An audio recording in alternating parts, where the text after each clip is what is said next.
V poslednom príklade máme danú takúto kvadratickú funkciu, ale nie na všetkých reálnych číslach, ale je obmedzená pre x na intervale uzavretý -3 až 6. Máme načrtnúť jej graf, zistiť súradnice priesečníkov s osami, súradnice vrcholu a potom všetky tieto vlastnosti, ktoré tu máme napísané, takže ideme postupne.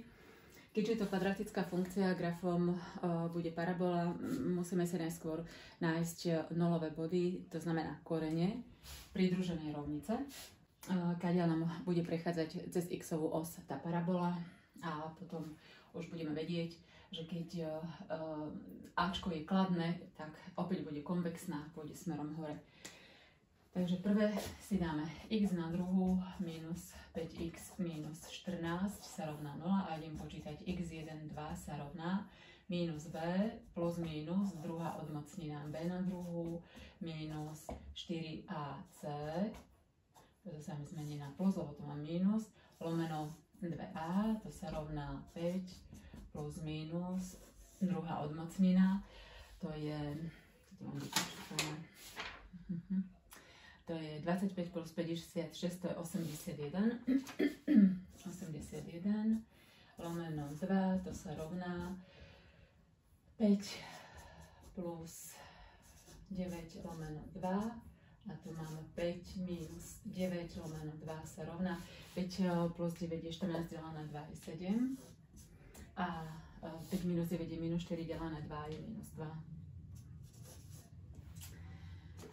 Tak. Nakreslíme si teraz ten graf.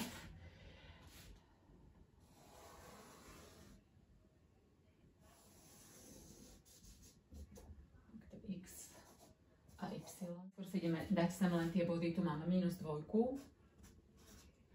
Tu mám 7. A ešte sa pozrieme, že aký bude priesečník s y-ovou osou. Tak priesečník s y-ovou osou to je keď také číslo, ktoré má x-ovú súradnicu nulovú a y máme toto tu. Takže sem keď dám 0, sa mi vynuluje. Sem keď dám 0, sa mi vynuluje a y dostanem minus 14. Takže priesečník s y-ovou osou je minus 14. Tadiaľ to mi cez tieto 3 body mi bude prechádzať tá parabola.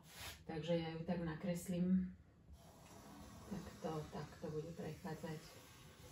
A takto nejako. Toto nie je vrchol. Toto je len bod, cez ktorý prechádza na y-ovej osi.